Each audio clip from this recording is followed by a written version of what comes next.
Você já esteve em um navio?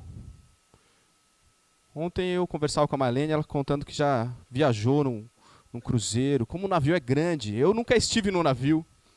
Minha irmã e meu cunhado uma vez foram fazer uma viagem de navio e contam como foi muito pouco eles terem ficado 3 dias dentro do navio. Não foi possível em 3 dias conhecer o navio inteiro. Um navio é muito grande.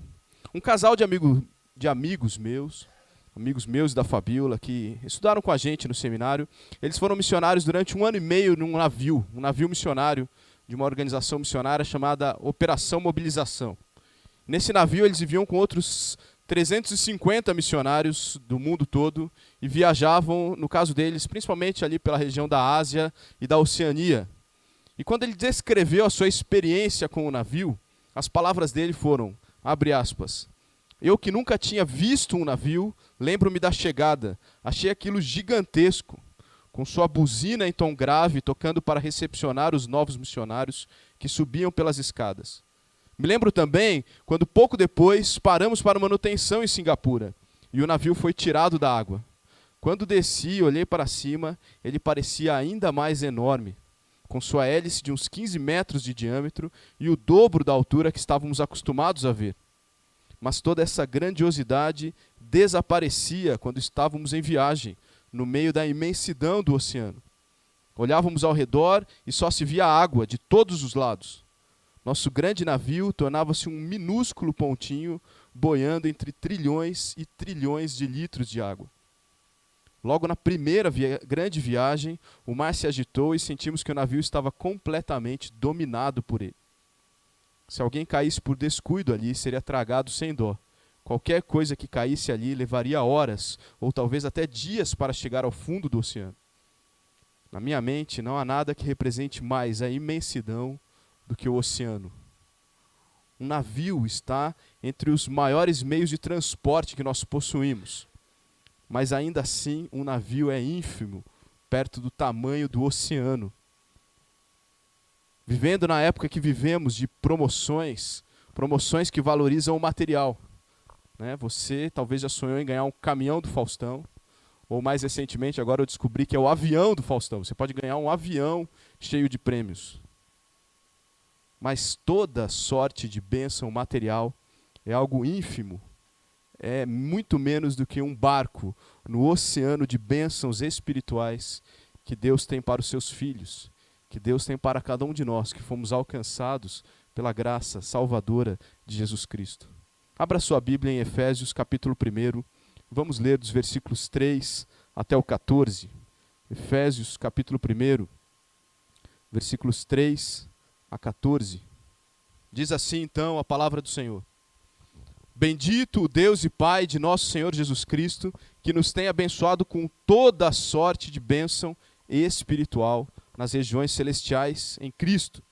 Assim como nos escolheu nele antes da fundação do mundo, para sermos santos e irrepreensíveis perante ele, e em amor nos predestinou para ele, para a adoção de filhos, por meio de Jesus Cristo, segundo o beneplácito de sua vontade, para louvor da glória de sua graça, que ele nos concedeu gratuitamente no amado, no qual temos a redenção pelo seu sangue, a remissão dos pecados, segundo a riqueza da sua graça, que Deus derramou abundantemente sobre nós, em toda sabedoria e prudência, desvendando-nos o mistério da sua vontade, segundo o seu beneplácito, que propusera em Cristo, de fazer convergir nele, na dispensação da plenitude dos tempos, todas as coisas, tanto as do céu como as da terra. Nele, digo, no qual fomos também feitos herança, predestinados segundo o propósito daquele que faz todas as coisas, conforme o conselho da sua vontade, a fim de sermos para o louvor da sua glória, nós, os que de antemão esperamos em Cristo, em quem também vós, depois que ouvistes a palavra da verdade, o evangelho da vossa salvação, tendo nele também crido, fostes selados com o Santo Espírito da promessa, o qual é o penhor da nossa herança, até o resgate da sua propriedade em louvor da sua glória. Esse talvez seja o maior parágrafo do Novo Testamento. Paulo escreveu tudo isso aos Efésios de uma vez só, como quem percebe a grandeza desse oceano e não consegue nem respirar, não consegue colocar uma vírgula, não consegue parar. E talvez a nossa tradução não reproduza com tanta clareza a intensidade com que o apóstolo escreveu essas palavras. As bênçãos mencionadas aqui nesse texto não são bênçãos a serem alcançadas pelos cristãos, ou mesmo pelas pessoas em geral, porque elas já foram dadas aos cristãos. Seu divino poder nos tem dado tudo o que diz respeito à vida e à piedade. É o que diz 2 Pedro 1,3. Não há mais nada para recebermos. Não tem mais bênçãos espirituais para recebermos. Nós já temos tudo. Esse oceano que é dito aqui, que é mencionado, já foi dado para cada cristão, para todo aquele que crê em Jesus Cristo e se entregar a Ele. Isso é a nossa salvação eterna. Apesar de existirem algumas bênçãos materiais prometidas ou possíveis para os santos, são as bênçãos nas regiões celestiais e espirituais que ganham muito mais importância e que são muito maiores. São as regiões celestiais que devem ocupar o pensamento do cristão. É lá onde Cristo está assentado à direita de Deus. É de lá que vêm as nossas maiores bênçãos e por isso o mesmo apóstolo, quando escreve aos Colossenses, capítulo 3, versículo 2, ele diz: pensem nas coisas do alto. E quantas vezes nós, como cristãos, perdemos tempo nos preocupando muito com bênçãos materiais, nos comparando financeiramente uns com os outros, quando as grandes bênçãos espirituais, que são infinitamente maiores, já foram dadas para nós, cristãos. Nossa vida real não é aqui. Nossa vida real é na eternidade com Deus. Aqui nós estamos apenas de passagem, como peregrinos. O texto que lemos no versículo 3 começa afirmando: bendito o Deus e Pai. Bendito seja na NVI. Portanto, que Deus seja bendito, bem falado, elogiado. Elogiemos a Deus, Pai, por ter nos abençoado dessa forma, por ter nos tornado dignos de elogios. E nós somos dignos de elogio por estarmos mergulhados nesse oceano, no oceano de bênçãos espirituais. Note que na saudação que vimos na semana passada, 1 e 2, Paulo já havia mencionado algumas bênçãos dos crentes. Os crentes são chamados de santos, por exemplo. Nós somos separados por Deus. É falado sobre a graça. Nós mencionamos também semana passada sobre a graça. Esse presente que nós não merecemos, o favor imerecido.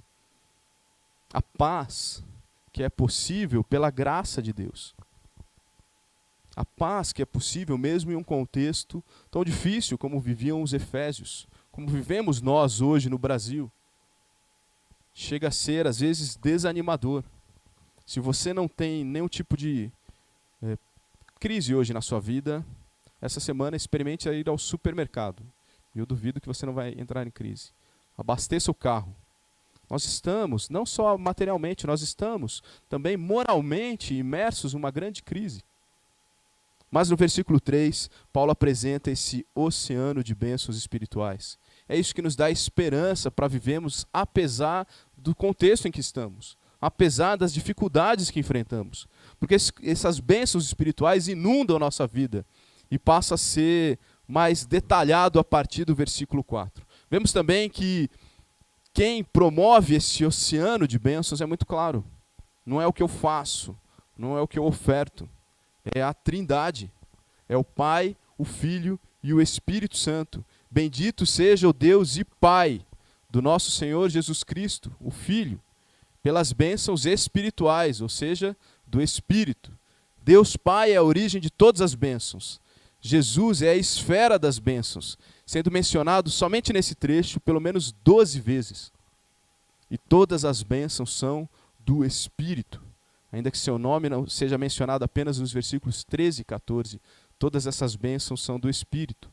Portanto, Deus Trino, esse Deus Trino que antes da fundação do mundo já existia em harmonia, em relacionamento perfeito entre si, totalmente satisfeito em si mesmo, decidiu por pura graça criar a humanidade, criar eu e você, não porque necessitasse de nós, não porque estivesse insatisfeito ou com alguma necessidade, mas para que a sua própria glória aumentasse ainda mais.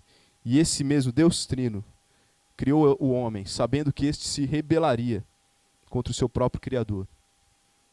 E por isso mesmo, ele decidiu, antes mesmo da criação, salvar aqueles que ele mesmo escolheu. Toda a criação tem um propósito bem definido, o louvor da glória de Deus. Ou como vimos algumas semanas atrás, só lhe deu glória. Só lhe deu glória não é criação humana, não é criação dos reformados. Só lhe deu glória é o desejo de Deus. É o motivo pelo qual a criação toda existe. É dos céus, então, que vem esse oceano de bênçãos apresentado aqui neste parágrafo. Então veremos, a partir de agora, o que inclui esse conjunto de bênçãos espirituais mencionados pelo apóstolo, que compõe esse oceano de bênçãos. Em primeiro lugar, o oceano de bênçãos inclui a eleição. Nos versículos 4 a 6, Paulo começa a enumerar as bênçãos que compõem esse oceano. Deus nos escolheu, nos predestinou, nos amou, nos adotou. Foi tudo Ele que fez, não fui eu que escolhi. Todas essas atitudes, escolha, predestinação, o amor, a adoção, podem ser resumidas em uma palavra: eleição. Ele nos elegeu, Ele nos escolheu. Nós fomos irresistivelmente arrastados para Ele e dele recebemos a salvação, sem que nós tivéssemos feito coisa alguma para merecer isso. Se você realmente conhece a Deus, se você realmente teve o coração transformado por Jesus Cristo, se você parar sinceramente para pensar, você sabe que se você fosse Deus, você não escolheria você. Você sabe quão falho você é. Você sabe quantos erros você tem. Você sabe quão pecador você é. Você sabe quanto você não fez nada bom o suficiente para merecer a redenção de Deus. Isso não é um privilégio só seu. É de todos nós, a começar por mim. Mas Deus elegeu, Deus escolheu um a um. Nós não o escolhemos, mas Ele nos escolheu. Deus elegeu isso soberanamente. Eu gosto da expressão do versículo 5, o beneplácito da sua vontade. Beneplácito não é uma palavra muito comum. Na verdade, eu nunca vi ninguém usando essa palavra quando não estivesse lendo a Bíblia. Mas o beneplácito, ele traz a ideia do livre curso, do agir de Deus. Deus escolheu porque Ele quis. Deus fez o que Ele fez porque Ele quis, porque Ele é Deus. Como eu gosto de dizer, se você fosse Deus, você faria do jeito que Ele fez. Porque Ele é o Deus totalmente justo, o Deus totalmente amoroso. Deus elegeu soberanamente o homem não regenerado. E por isso Ele é responsável pela nossa salvação. Nossa mente finita muitas vezes tem dificuldade para entender a profundidade dessa verdade. Muitos tentam explicar a eleição de diversas formas. Muitos tentam nem abordar o tema. Muitos negam, tentam fugir dela. Mas o fato é que a eleição está em toda a Bíblia. Deus escolheu pessoas, ao nosso ver, ao acaso. Mas do ponto de vista divino, de quem sabe todas as coisas, Ele escolheu quem Ele deveria escolher. O fato é que a eleição está também expressa e explícita aqui em Efésios. E aqui fica mais claro e necessário para os Efésios que isso ultrapassa o limite nacional do povo de Israel, dos judeus. Desde a saudação, nós vimos semana passada que a graça e a paz são unidas. O povo judeu com outros povos, com os gregos na época, mas simbolicamente com todos os outros povos são unidos. Deus está deixando claro, eu não só escolhi judeu. E os efésios são muito consolados ao ouvir isso, porque eles não são judeus. Nós somos muito consolados ao ouvir isso. Eu não sei, eu não conheci ainda, talvez algum de vocês tenha alguma origem judaica, mas eu não conheci nenhum irmão aqui nosso que tenha. Mas Deus te escolheu, te alcançou, te levou a ouvir a mensagem da salvação, te deu a fé para responder positivamente a ela. Tente imaginar como seria a sua vida se Deus não tivesse te alcançado. Tente sinceramente imaginar. Tente imaginar onde você estaria agora, num domingo à noite. O que você estaria fazendo agora? O resultado desse exercício só pode ser um: gratidão. Nunca orgulho. Porque às vezes as pessoas confundem a eleição com orgulho. Quão bom é você para que você tenha sido escolhido? Não, eu não sou. Sou tão ruim. Mas isso me leva a uma enorme gratidão, uma infinita gratidão, que precisa redundar em uma prática, em uma transformação de vida, em uma transformação nos meus relacionamentos, em uma transformação no meu coração, uma transformação em todas as atitudes da minha vida. Talvez você que está me ouvindo aqui nessa noite nunca se humilhou diante de Deus.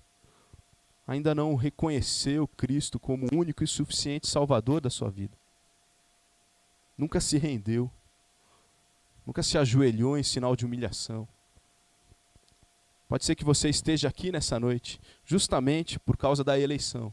Porque Deus escolheu que você estivesse aqui para ouvir do amor do Filho de Deus, que deu a vida pelo meu e pelo seu pecado. E hoje mesmo pode ser que o Espírito Santo de Deus incomode o seu coração e te leve a uma transformação. Mas voltando ao nosso texto, perceba como o foco das bênçãos espirituais ele está no passado, demonstrando que isso aconteceu lá atrás, quando somente o Deus Trino era e estava. Ele nos predestinou, ele nos escolheu, sempre no passado. O fato de termos sido eleitos antes da fundação do mundo reforça essa ideia de que nós não temos mérito algum. Não é que Deus te escolheu antes que você tivesse consciência que Deus existisse. Deus te escolheu antes que qualquer pessoa tivesse sido criada. Porque para nosso Deus, a história não é passado, presente e futuro. A história é sempre presente. Deus é, Deus está. Se há algum orgulho, ele deve sumir quando você pensa na eleição. Se há algum sentimento de realização nas suas obras, isso deve haver um reconhecimento de que isso nada vale. Porque a eleição foi antes que fizéssemos qualquer coisa. Foi antes de você ter nascido. Foi antes mesmo do universo ser criado. Se alguma arrogância há no seu conhecimento, também não vale de nada. Porque sem a eleição nós nem conheceríamos a Deus. Porque o que a Bíblia nos ensina é que ninguém deseja a Deus. Não há um justo. O Senhor nos criou para sermos redimidos por seu Filho. Nós somos coadjuvantes na história de Deus, no plano eterno de Deus. O plano de Deus para o seu povo, desde a eternidade passada, era nos adotar como filhos, como diz o versículo 5. A comunhão de pai e filho que Adão tinha antes da queda foi perdida. Mas pela graça e por meio de Cristo, essa filiação se tornou possível novamente. A adoção. É interessante que a adoção não era um costume judeu. Um judeu no primeiro século, ele não adotava. Mas a adoção era um costume romano. E a adoção, ela descreve muito bem a ideia da eleição. Porque um filho adotado, ele deve a sua posição à graça. E não ao direito. Quem foi adotado, ele não tem, inicialmente, direitos de filho. Mas a graça. Alguém olha para uma criança e fala, eu quero aquela para mim. Eu quero cuidar dele. Agora, a partir de agora, ele vai ter todos os direitos de um filho legítimo. Foi isso que Deus fez conosco. Nós éramos órfãos. Estávamos aí vagando. Mas Deus nos escolheu e nos adotou. E agora nos deu o direito de todas essas bênçãos espirituais. Um filho adotado, ele não tem muito do que se orgulhar, mas ele tem muito do que agradecer. Ele precisa muito elogiar os seus pais por essa graça de trazê-lo a uma família, de dar o seu próprio nome. E foi isso mesmo que Deus fez conosco. Nos incluiu numa família, nos deu o seu próprio nome. Não há outra resposta que nós podemos ter diante disso a não ser gratidão.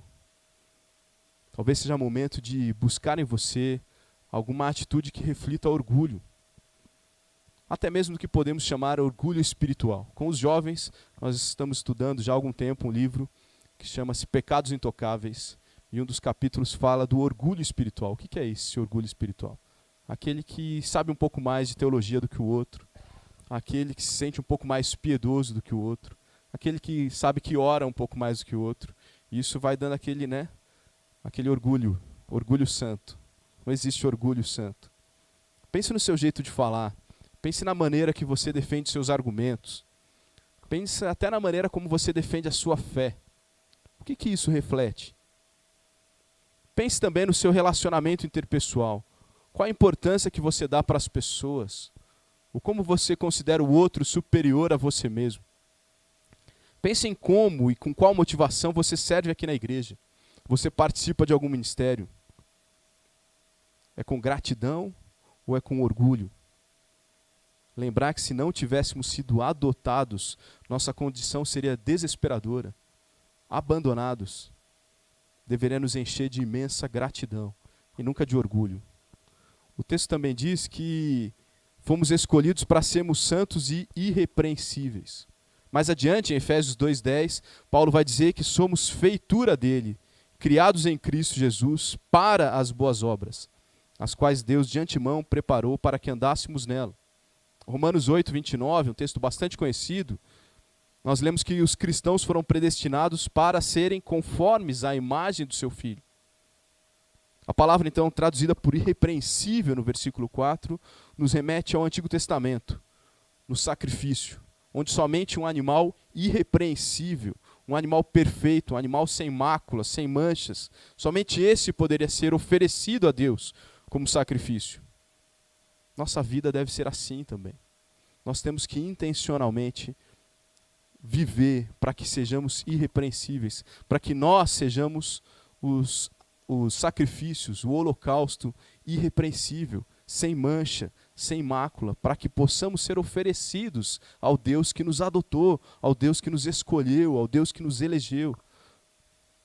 Nossa vida deve ser sem mancha com essa finalidade. É claro que o texto fala da posição do crente, pois em nossa vida nós estamos longe de ser sem mancha. Mas o privilégio dessa posição que adquirimos nos leva a um viver, a um pensar, a um agir sempre diferentes, sempre pautados no que Deus espera, do que Deus nos revelou na sua palavra. É por isso que nós vivemos, ou devemos viver, devemos intencionalmente procurar viver uma vida de santidade, de mudança de atitude. Principalmente nos dias em que vivemos, onde todo mundo é um exagero, mas muita gente se diz crente hoje. Muito difícil você conhecer alguém que não foi ou não é crente. Mas por que o nosso país, segundo os números, ele tem a maior população evangélica, percentualmente falando, da história? Nunca antes na história desse país, né, como diz o jargão, houve tantos evangélicos no nosso país. Por que nosso país não é melhor do que ele nunca antes na história foi? Porque se há tantos cristãos verdadeiros, deveria haver mudanças. Nós deveríamos perceber mudanças. Porque o cristão verdadeiro entende que tem que viver uma vida santa, uma vida irrepreensível, porque ele foi escolhido por Deus também para isso. Viva uma vida digna de todas essas bênçãos recebidas. Quando foi a última vez que você chorou pelos seus pecados? Diante desse mar de bênçãos, você e eu vamos continuar manchando a nossa santidade, vivendo do jeito que eu quero. Por isso que é muito relevante que você lembre do tema do nosso acampamento no carnaval, participe. Meu corpo, minhas regras. Jesus está dizendo para nós, igreja, vocês são o meu corpo, o corpo de Cristo, a igreja. Por isso as regras são minhas. Diante desse mar de bênçãos, você vai continuar manchando a sua santidade. Chegando aqui no culto, às vezes já com a língua afiada, pronto para detonar a roupa da irmã, pronto para reclamar ou questionar a postura do dirigente do louvor, pronto para fazer piadinha com o cabelo do pastor, se é que ele tivesse cabelo. Vamos continuar reclamando de tudo o tempo inteiro, vamos continuar tendo fofocas disfarçadas de pedido de oração, porque crente não fofoca, ele compartilha motivos de oração. Nós vamos continuar sendo uma pessoa na igreja e outra em casa, no nosso trabalho.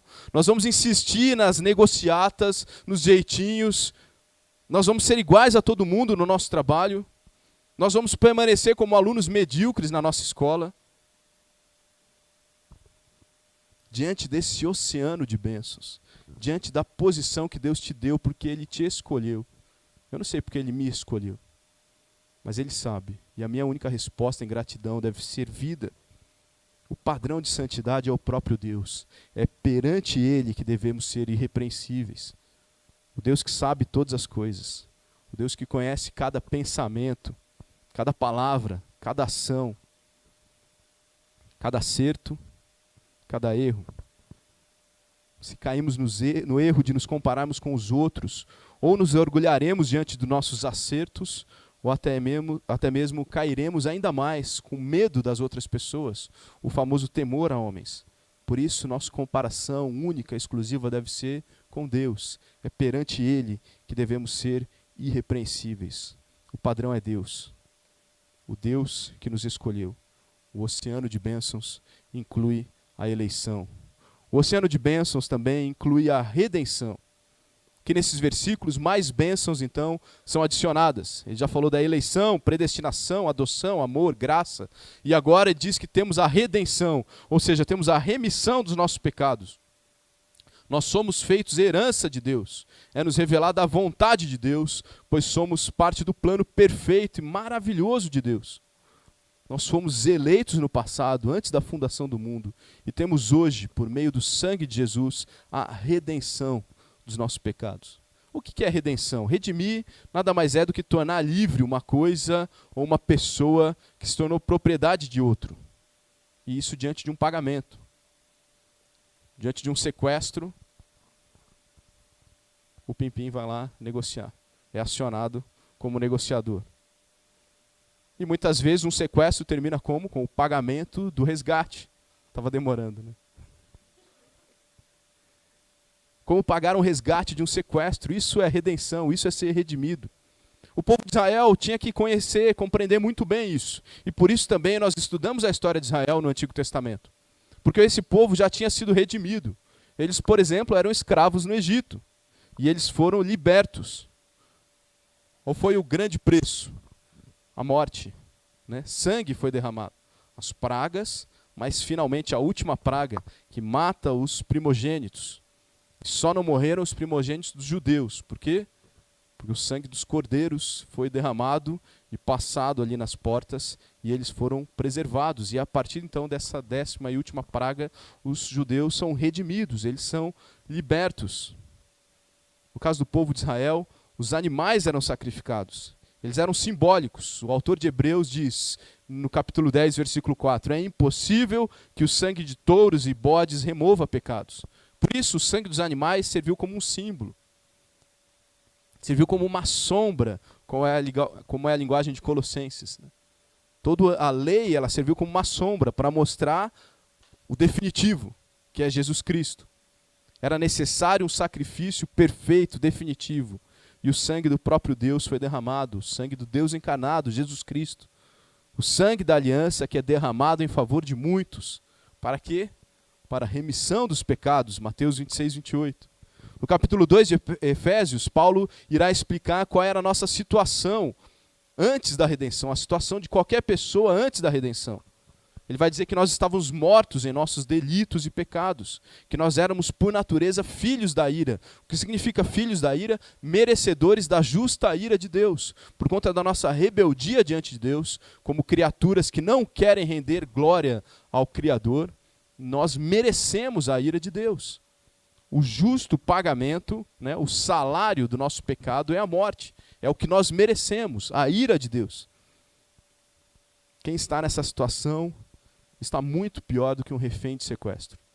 Do pior sequestrador, daquele mais violento. Aquele que arrancava a orelha. Lembram dessa história? O sequestrador arrancou a orelha lá do irmão do sertanejo.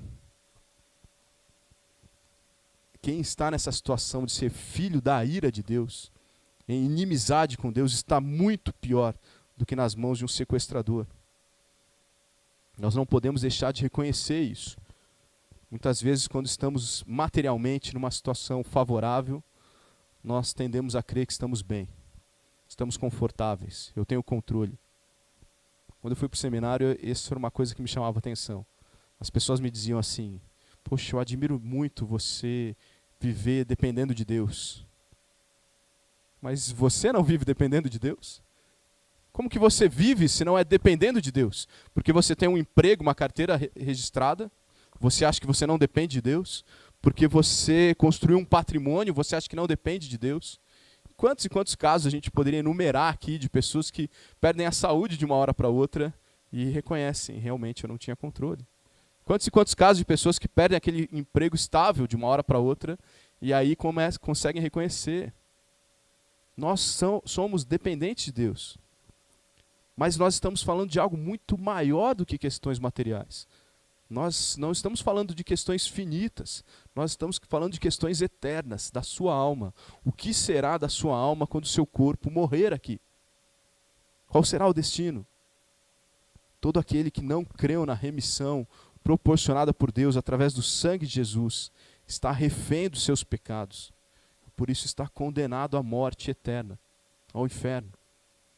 O oceano de bênçãos, que nesse trecho ressalta a redenção, leva embora o pecado, leva embora o nosso pecado. O texto diz no versículo 7, a remissão dos pecados, ou o perdão dos pecados. Na cruz, Jesus Cristo levou todos os nossos pecados sobre os seus ombros. Eu falava ontem lá para os jovens em Pouso Alegre, essa ideia, né? Nosso escrito de dívida, nossa dívida diante de Deus, é o que está escrito em Colossenses, foi cravado na cruz. E com o sangue de Jesus Cristo foi escrito em letras grandes, pago. O meu e o seu pecado foi pago pelo sangue de Jesus Cristo. Por isso nós somos redimidos. Ele leva nossos pecados para as profundezas do oceano, como diz o profeta Miqueias 7,19. Ele torna os nossos pecados como névoa, como a nuvem, como diz o profeta Isaías 44:22. Deus não traz os nossos pecados à tona novamente, porque eles já estão pagos. É uma dívida resolvida em Jesus Cristo. Esse perdão é algo que nós não merecemos. Tanto não merecemos que ainda continuamos a pecar. Porém, todos os nossos pecados, todos os meus pecados, foram perdoados. Aqueles pecados que eu cometi e aqueles que eu ainda vou cometer. Eu ainda preciso pedir perdão pelos pecados que cometo. Eu preciso assumir consequências, porque todo pecado tem consequências. Todo pecado atrapalha a minha intimidade, a minha comunhão com Deus, tira a minha alegria, tira a minha paz. Mas este é o perdão que leva à purificação, não o perdão que nos deu esse relacionamento com Deus, não o perdão que nos deu a redenção, porque esse perdão já foi garantido pela cruz de Cristo. Nós não precisaremos crucificar a Cristo novamente. De novo, então, eu digo a mesma coisa. Por isso, nós lutamos contra o pecado. Nós não nos entregamos a ele.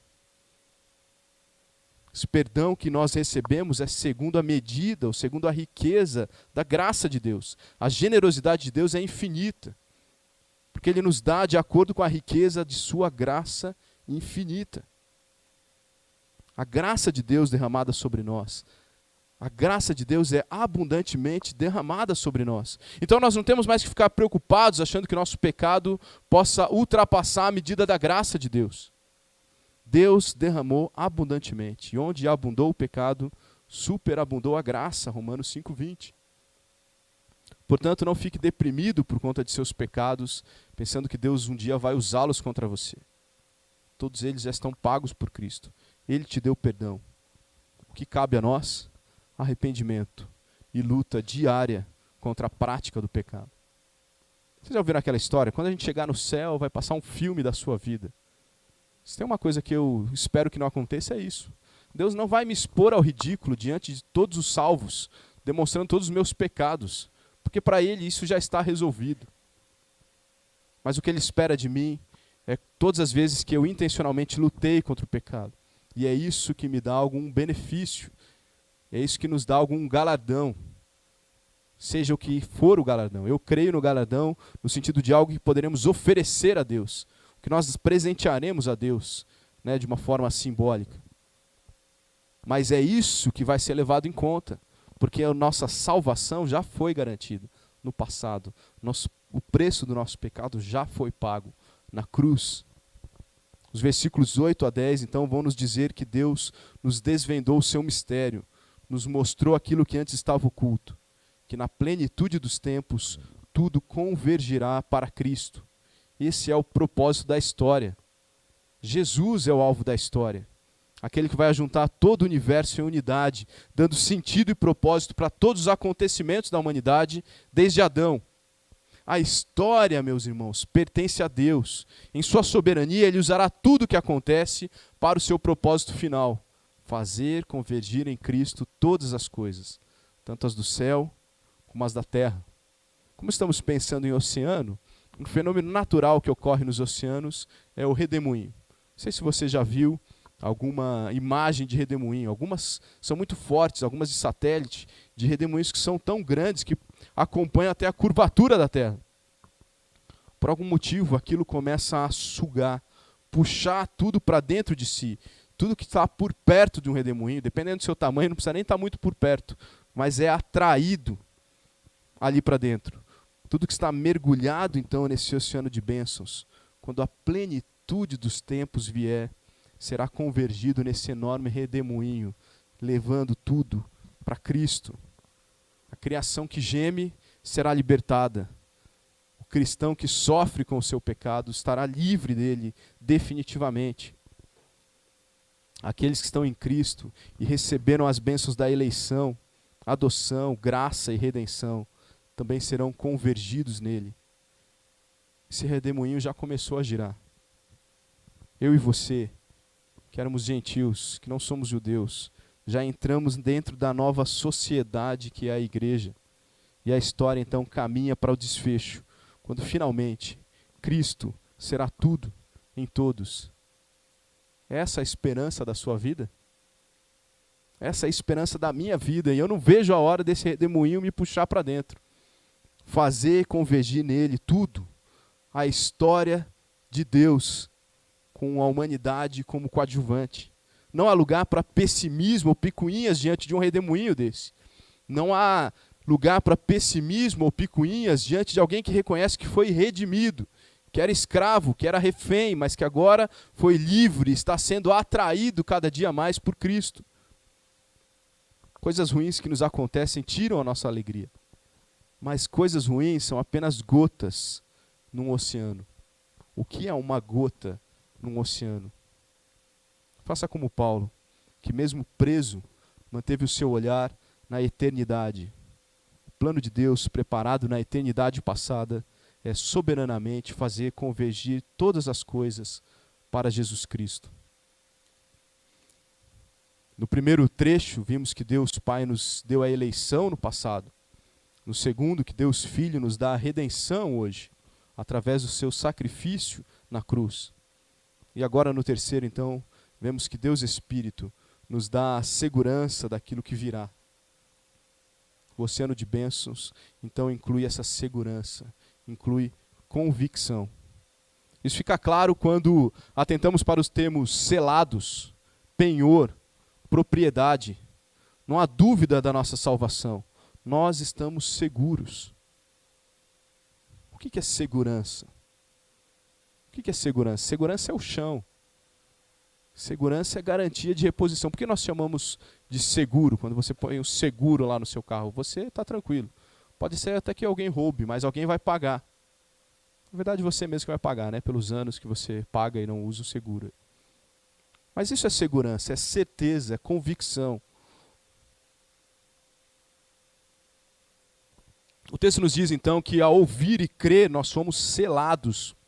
Ao ouvir o Evangelho, que é a palavra da verdade, e ao crer nesse Evangelho, nesse mesmo momento nós somos selados com o Espírito Santo da promessa. Aí de fundo há uma imagem de um selo.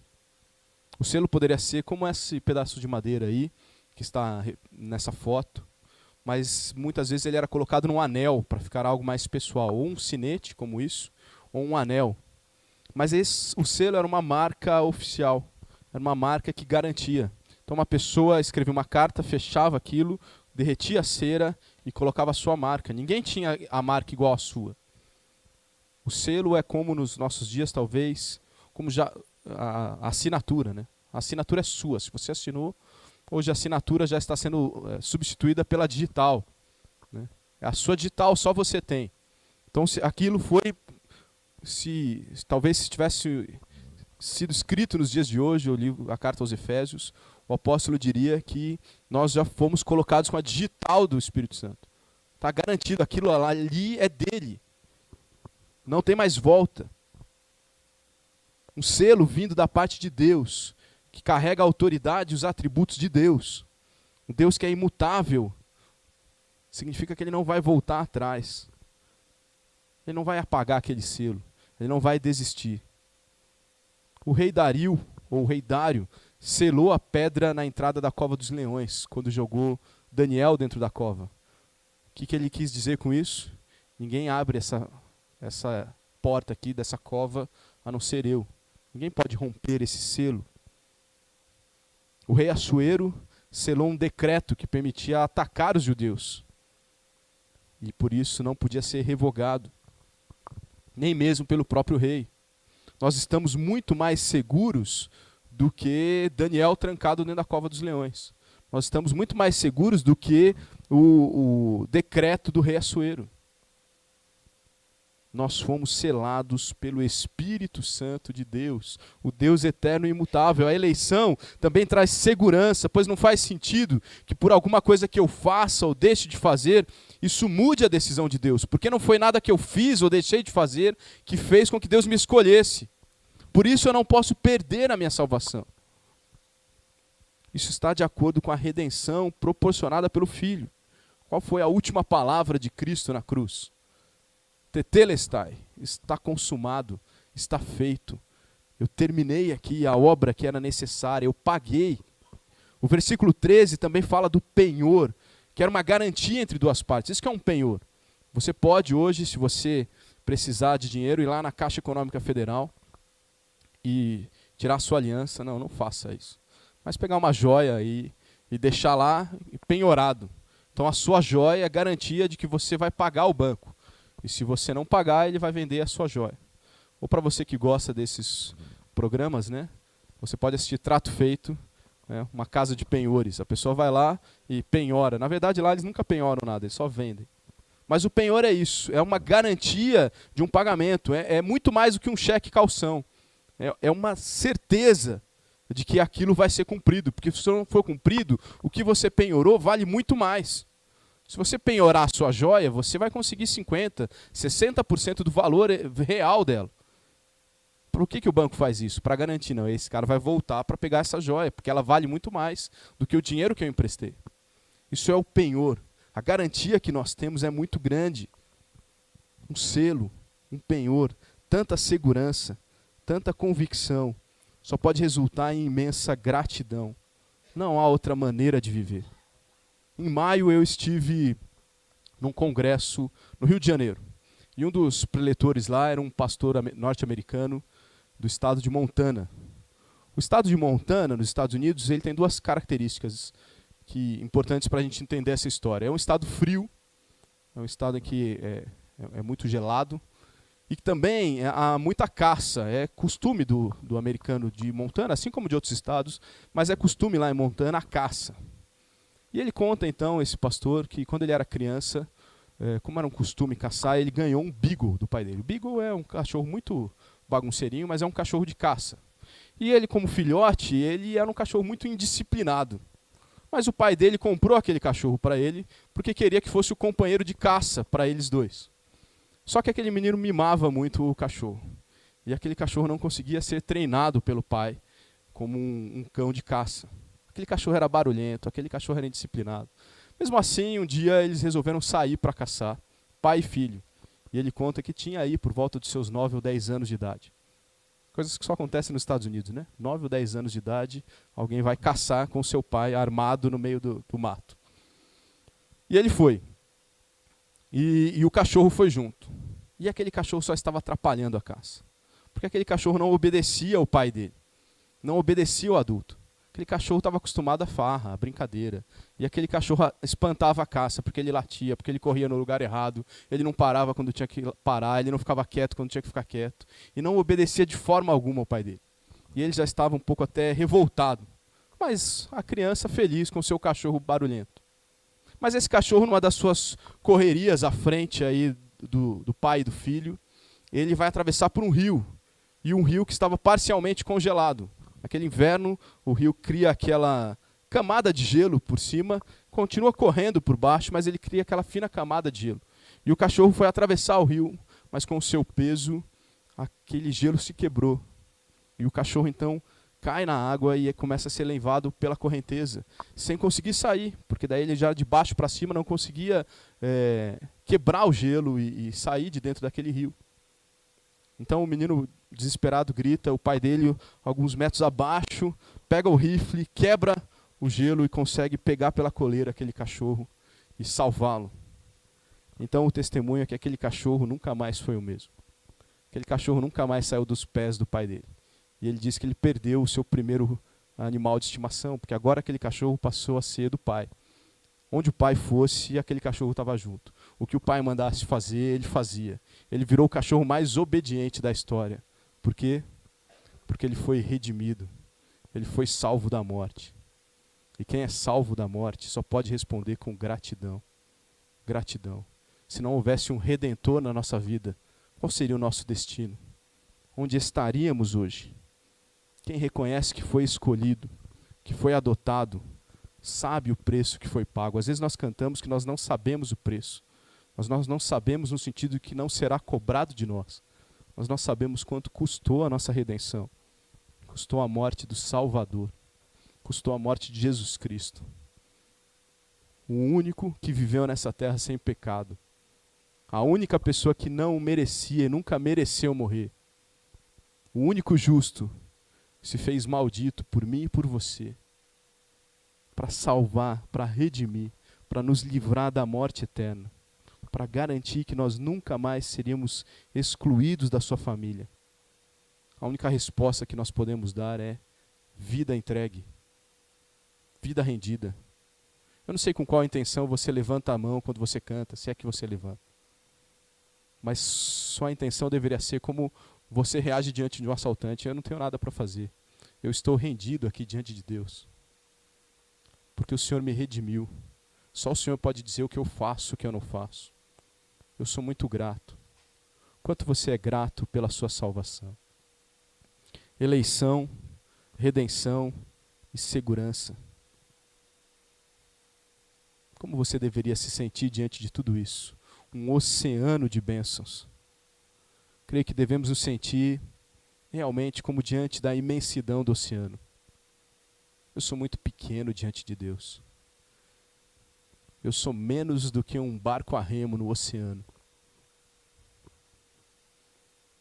O objetivo final é a glória de Deus, é a adoração, a glória da sua graça. O oceano de bênçãos promove a glória de Deus. Por isso também nesse texto, cada trecho que nós vimos termina com um refrão de louvor a Deus. Para louvor da sua glória, versículo 6. A fim de sermos para louvor da sua glória, versículo 12. O qual é o penhor da nossa herança até o resgate da sua propriedade, em louvor de sua glória, versículo 14. Deus tem prazer em mostrar a sua glória e ser elogiado por ela. Os anjos declaram a glória de Deus, os céus declaram a glória de Deus, mas o homem, sem essas bênçãos, não faz. Mas o homem que foi eleito, o homem que foi redimido, o homem que foi selado, ele precisa viver, e não há outro jeito de viver a não ser para declarar a glória de Deus. Porque os ímpios e os demônios não glorificam a Deus. Com quem você quer ser comparado? Que tipo de vida você tem? Qual é o seu nome? Ímpio ou redimido? Dar glória a Deus é muito mais do que simplesmente fazer orações que exaltem a Deus, ainda que isso seja muito bom. Dar glória a Deus é viver para Ele. É muito mais do que cantar. Ainda que seja bom cantar, e nós vamos terminar o nosso culto cantando. Mas viver para a glória de Deus é o que deve fazer naturalmente todo aquele que reconhece esse oceano de bênçãos espirituais. Andar de uma maneira digna dessa posição que nós temos em Cristo. Viver em unidade, falar a verdade, deixar a amargura, deixar a maldade, perdoar como nós fomos perdoados, evitar a impureza, sujeitarmos uns aos outros na igreja, na família, no trabalho. Viver dessa maneira nos trará a possibilidade de glorificar ao nosso Deus, o Deus que nos inundou com um oceano de bênçãos. Aquele que se depara com a imensidão do oceano de bênçãos, vive uma vida de adoração a Deus, para o louvor da sua glória. uma vida consagrada a Deus. Quem entende a grandeza das bênçãos espirituais só pode viver para a glória desse Deus. Feche seus olhos. Senhor Deus e Pai, nós não estamos aqui pensando em algo que fizemos. Pelo contrário, nossa pequenez diante da Tua grandeza nos impede de queremos fazer qualquer coisa. Mas pelo Teu amor, pela Tua justiça, pela Tua graça, pela Tua misericórdia, pela Tua infinita sabedoria, pelo Teu santo poder, o Senhor nos escolheu. O Senhor nos redimiu com o sangue do Seu próprio Filho. Ah, Senhor, eu tenho 2 filhos e eu não daria a eles pelo melhor dos meus amigos. Mas o Senhor deu o Seu Filho para redimir a nós, que somos os piores dos Seus inimigos. Senhor Deus, não há outra maneira que eu possa viver a não ser grato e entregue, rendido ao Senhor. Senhor Deus, incomoda corações aqui para uma mudança. Talvez aqui haja pessoas que ainda não entenderam a salvação, que ainda não se curvaram ao Senhor, que ainda não reconheceram, é somente por Jesus Cristo. Transforma corações nessa noite, Pai. Não por essa igreja, mas para a Tua glória, para o louvor da Sua glória. Senhor Deus, transforma motivações de coração para que a gente não viva mais uma vida de mesmice, uma vida pequena, uma vida de picuinhas. Mas que o Senhor seja glorificado em todos nós, em todos os nossos relacionamentos, em todas as nossas palavras, em todas as nossas atitudes. Porque só o Senhor merece isso, porque o Senhor mesmo nos escolheu, porque o Teu Filho nos redimiu e o Teu Santo Espírito nos cela, garantindo tão grande salvação. Por amor ao Teu nome, eu oro. Amém e amém.